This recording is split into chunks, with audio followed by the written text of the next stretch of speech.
À votre avis, combien y a-t-il d'espèces? Animales, végétales, insectes, bref, tout ce qui peut être vivant sur Terre. 500 000? 1 million? Je vous laisse réfléchir. En fait, on en connaît près de 2 millions.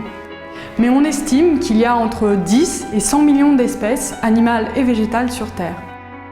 C'est ce qu'on appelle la biodiversité. Si on s'approchait de cette forêt, on s'apercevrait qu'elle est riche d'espèces qui interagissent entre elles. Bon, moi, je prends ma calculette de l'IMBE pour compter les espèces.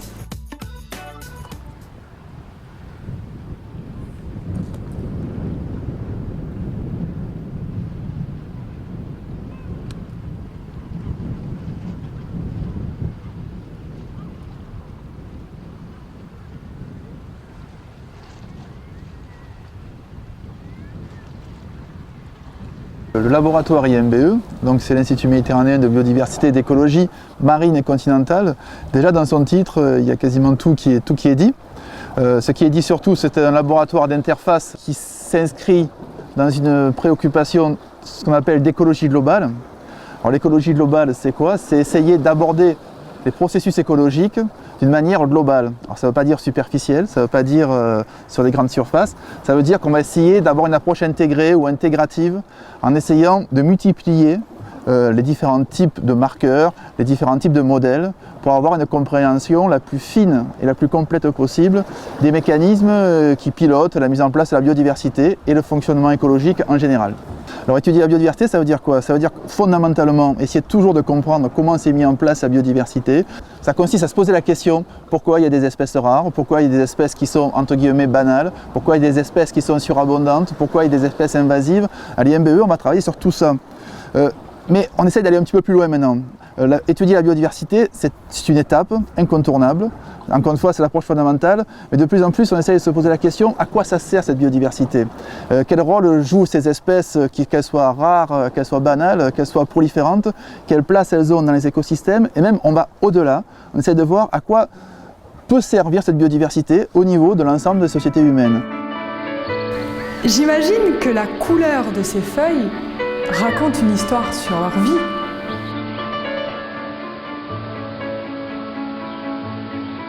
D'abord, la couleur dans les milieux naturels, c'est avant tout la couleur verte, c'est-à-dire la couleur de la chlorophylle, c'est-à-dire la couleur qui correspond à la photosynthèse, qui est ce phénomène essentiel qui est apparu il y a bien longtemps et qui est à l'origine pratiquement de la vie. Les couleurs, c'est tout le rythme de la nature, ce qu'on appelle nous la phénologie, c'est-à-dire ça correspond, ça rythme tous les stades de développement des végétaux, de la première feuille vert tendre qui va sortir jusqu'à la fleur qui va s'épanouir et jusqu'à la feuille sénescente qui prendra comme ici une teinte rougeâtre. De tout temps, l'homme a utilisé donc des matières colorantes qu'il trouvait au niveau d'un certain nombre de plantes, que ce soit la garance avec le rouge garance. Et puis là, on a un très bon exemple avec ce cotinus qui a été donc commercialisé par des paysans de Haute-Provence qui montaient jusqu'à la capitale avec des quantités impressionnantes de feuilles rouges de cotinus qui étaient vendues à Paris à la fois comme matière tannante et comme matière colorante.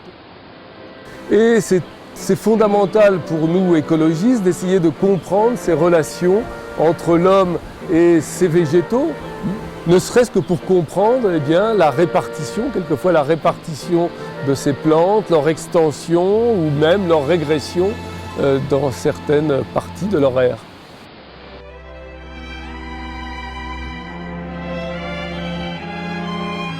Si on continue les modèles de surutilisation du littoral, on peut dire que d'ici quelques décennies, il va y avoir une perte massive d'espèces sur tout le pourtour méditerranéen, aussi bien à terre qu'en mer. Et ça, c'est la nouveauté. Encore une fois, 2000 ans d'histoire humaine, au moins sur le tour du bassin méditerranéen, n'a pas réussi à mettre à mal la remarquable biodiversité du bassin méditerranéen. Nous, en 50, 60, voire 100 ans, on risque de donner un coup fatal à la biodiversité méditerranéenne.